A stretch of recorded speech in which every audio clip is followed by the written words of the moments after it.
Hello everyone, welcome to the aspirant. This is lecture 5 of Indian polity जो हम cover कर रहे हैं through PYQs from 2015 to 2025.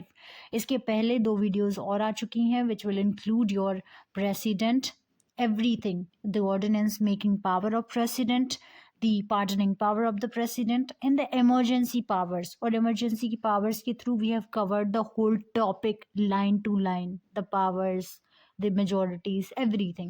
Now the topic is about the vice president. Indian constitution में बोला जाता है कि जैसे एक प्रेसिडेंट होना चाहिए वही उसी तरीके से ज़रूरी है एक वाइस प्रेसिडेंट भी होना चाहिए. आर्टिकल 64 कहता है कि जो वाइस प्रेसिडेंट है वही होता है एक्स ऑफिशियो चेयरमैन.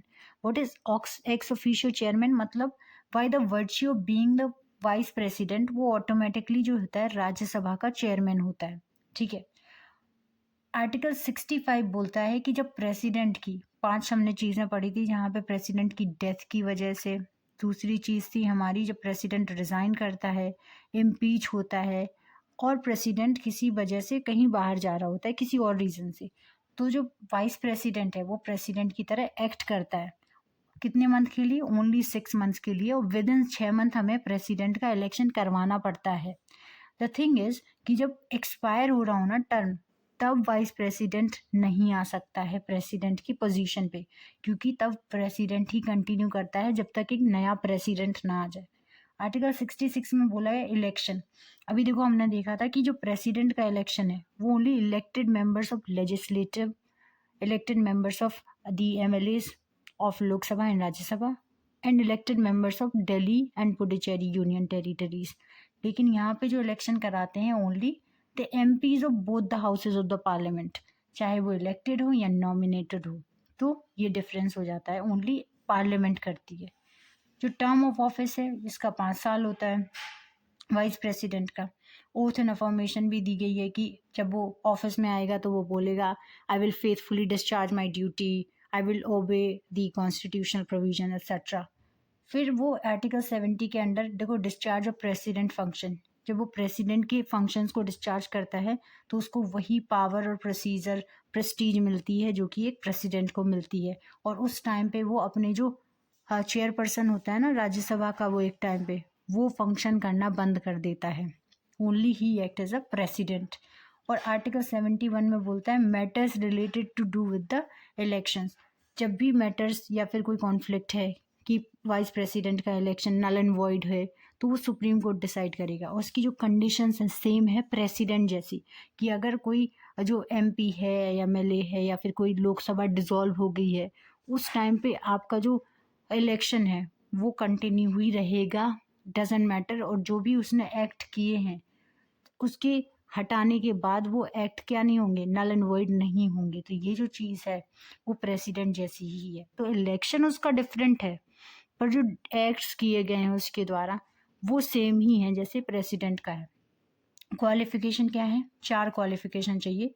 प्रेसिडेंट के केस में हमें सिटीजन होना चाहिए था, 30 ईयर्स नहीं 35 ईयर्स चाहिए था. और राज्यसभा का नहीं बल्कि लोकसभा का मेंबर. अब he should be eligible to be the member of Rajya Sabha. Doesn't mean he should be the member. He can not hold a post of a MP and he cannot be at the same time he can be the vice president. No, he should be eligible.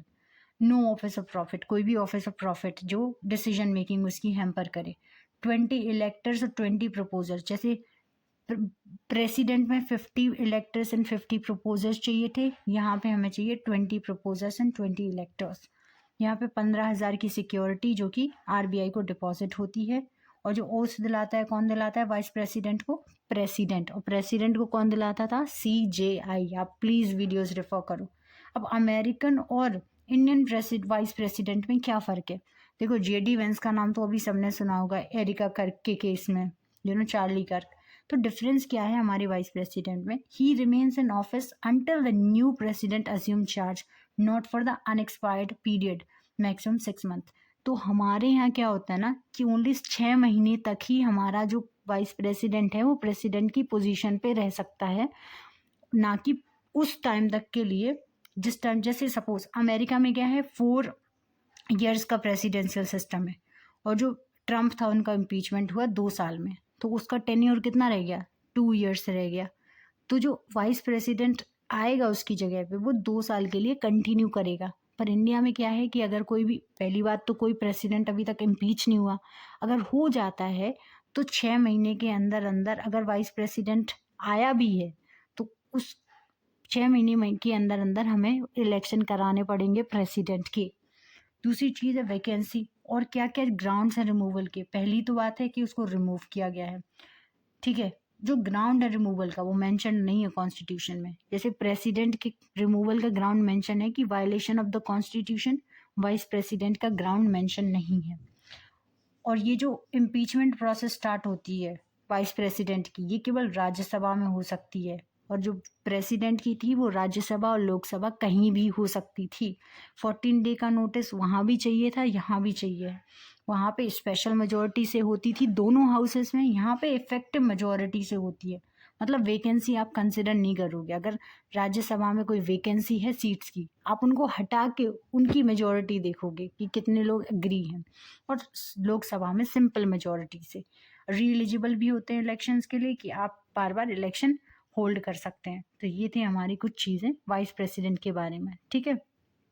और जो UPSC ने एक सवाल जो मुझे याद आ रहा है वो ये पूछा था कि जो वाइस प्रेसिडेंट और प्रेसिडेंट है उसका इलेक्शन कैसे डिफरेंट है। और दूसरी चीज़ ये पूछी थी उसकी जो एलिजिबिलिटी है वो कहाँ अलग है। तो यहाँ पे सेम नहीं है। देखो, एक तो राज्यसभा का मेंबर होना चाहिए वाइस प्रेसिडेंट को, और लोकसभा के मेंबर के लिए एलिजिबिलिटी होनी चाहिए किसकी, प्रेसिडेंट की। ना कि वो एलिजिबल ही ओनली एलिजिबल होना चाहिए, ना कि वो मेंबर होना चाहिए। There is a difference, right. Okay, तो अब हम बात करेंगे प्राइम मिनिस्टर के बारे में। जैसे कि आपको पता है कि जो प्राइम मिनिस्टर होता है वो हमारा रियल एग्जीक्यूटिव होता है, और जो प्रेसिडेंट होता है वो हमारा नॉमिनल एग्जीक्यूटिव होता है। मतलब जो प्राइम मिनिस्टर होता है उसके पास रियल पावर होती है, और पूरा जो सिस्टम है ये हमारा किसके थ्रू चलता है, प्राइम मिनिस्टर के। अब आर्टिकल 75 कहता है कि जो प्राइम मिनिस्टर है वो किसके द्वारा अपॉइंट किया जाएगा, प्रेसिडेंट के। नाउ दिस पीडीएफ जो है इट इज़ वेरी लाइक, इस पे ज़्यादा कुछ रिटन नहीं है, but you have to listen to me very carefully and that will be it. तो क्या होता है कि, पर इसका मतलब ये नहीं है कि अगर प्रेसिडेंट अपॉइंट कर रहा है तो वो किसी को भी अपॉइंट कर सकता है, नहीं। जो भी लार्जेस्ट मेजॉरिटी पार्टी होगी लोकसभा में और उसका जो लीडर होगा वही प्राइम मिनिस्टर आपका अपॉइंट होगा, राइट। तो पहली बार मतलब अगर क्या होगा कि कभी कभी क्या होगा कि कोई भी पार्टी जो है मेजॉरिटी में नहीं है, तो उसमें क्या होता है कि जो मतलब हंग पार्लियामेंट हो गया, उसमें जो प्रेसिडेंट है वो अपना डिस्क्रिशन वो करता है, डिस्क्रिशन यूज़ करता है। उसमें जो नीलम संजीवा रेड्डी थी, ये पहली बार जो था प्रेसिडेंट ने अपना डिस्क्रिशन यूज़ किया था 1979 में, और नीलम संजीवा रेड्डी जी को क्या बनाया था, प्राइम मिनिस्टर, ठीक है। अब क्या हुआ, एक टाइम पे क्या होता है कि अगर कोई डेथ हो गई किसी भी प्राइम मिनिस्टर की, तो उसके उस टाइम पे भी जो प्रेसिडेंट होता है वो अपनी डिस्क्रिशनरी पावर के थ्रू अपॉइंट कर सकता है। जैसे जो जेल सिंह थे वो प्रेसिडेंट थे, जब इंदिरा गांधी की डेथ हुई तो राजीव गांधी को इन्होंने क्या बना दिया था, प्राइम मिनिस्टर। अब क्या करता है कि कोलिजन की भी गवर्नमेंट बन सकती है। जब एक पार्टी जो होती है उसकी क्लियर मेजोरिटी नहीं होती, 2-3 पार्टी जो होती हैं वो आके जब गवर्नमेंट बनाती हैं तो उसको कहते हैं कोलिजन।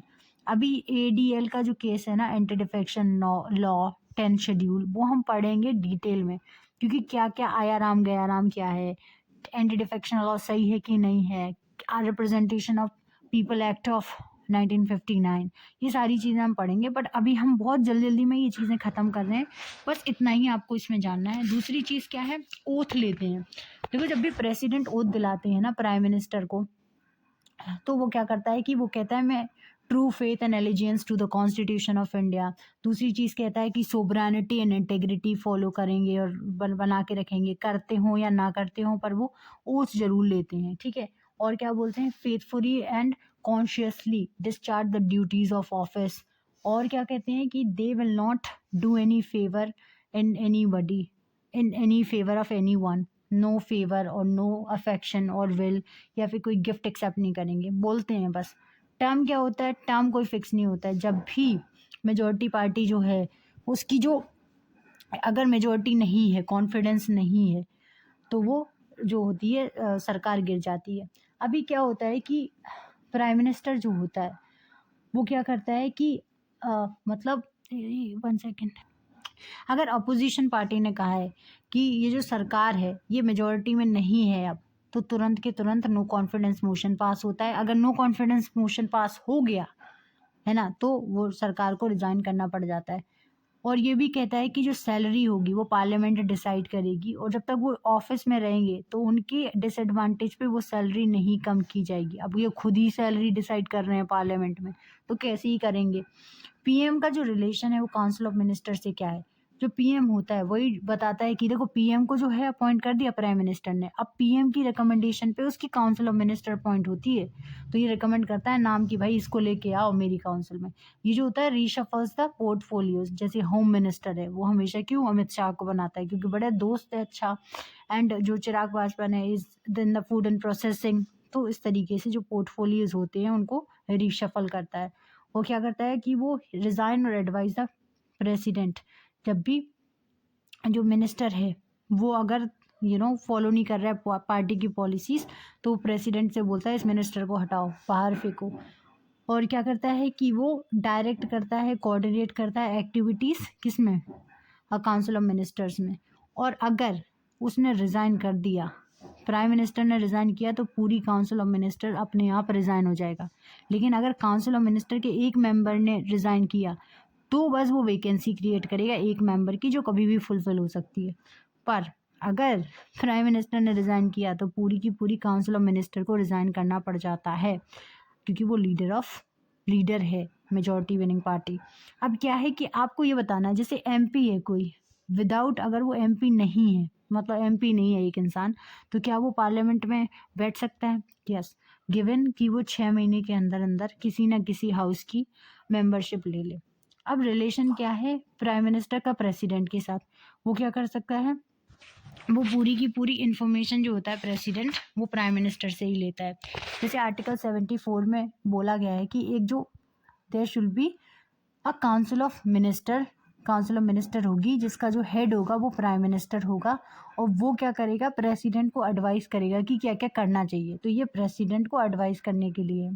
दूसरी चीज़ है, वो ये भी बोलता है कि जो प्राइम मिनिस्टर होगा जो प्राइम मिनिस्टर होगा वो क्या करेगा, प्रेसिडेंट को वो सारी इन्फॉर्मेशन देगा जिसके बारे में प्रेसिडेंट ने पूछा है कि मुझे ये वाली इन्फॉर्मेशन चाहिए एडमिनिस्ट्रेशन के बारे में, है ना, या फिर अफेयर्स ऑफ द यूनियन के बारे में, प्रपोजल्स ऑफ द लेजिस्लेशन के बारे में, जो भी प्रेसिडेंट चाहता है। और क्या कर सकता है, अगर president so requires to submit for the consideration of the council of minister any matter on which a decision has been taken by the minister but which has not been considered by the council। तो ये भी कर सकता है president की कोई ऐसी information के बारे में पूछ सकता है जहाँ पे जो डिसीजन है वो एक मिनिस्टर ने ले लिया है पर काउंसिल ने अभी तक कंसिडर नहीं किया है।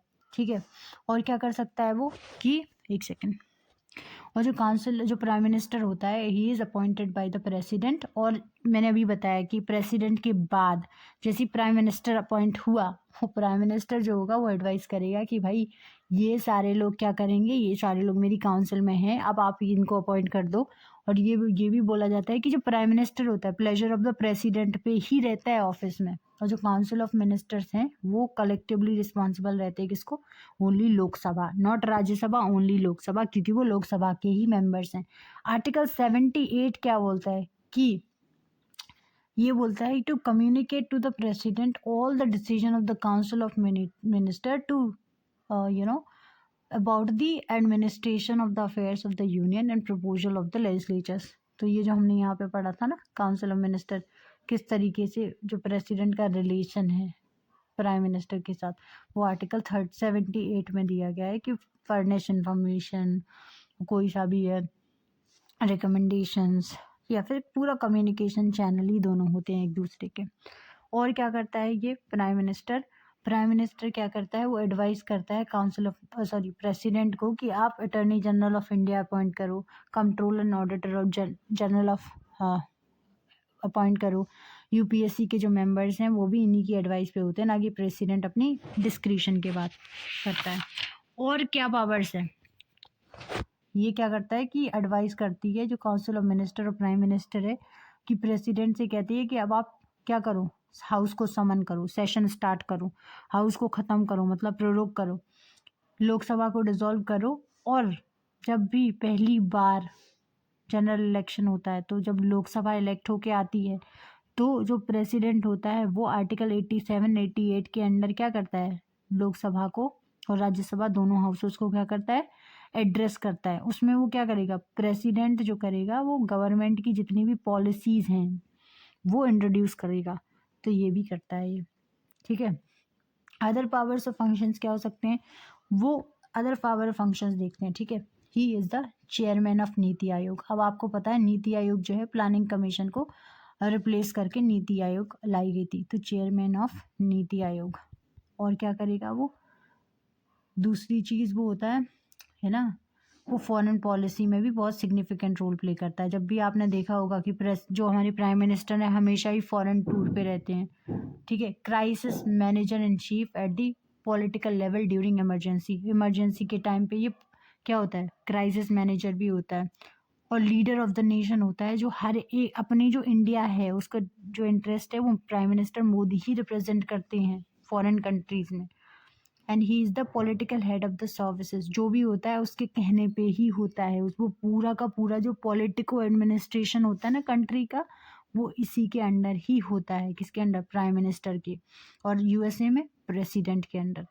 और जो होता है वो लीडर होता है of the party in power, leader of the party in power. अब जैसे बीजेपी है तो उसका लीडर कौन है, प्राइम मिनिस्टर मोदी, तो पार्टी इन पावर जो है वो उसका लीडर है, ठीक है।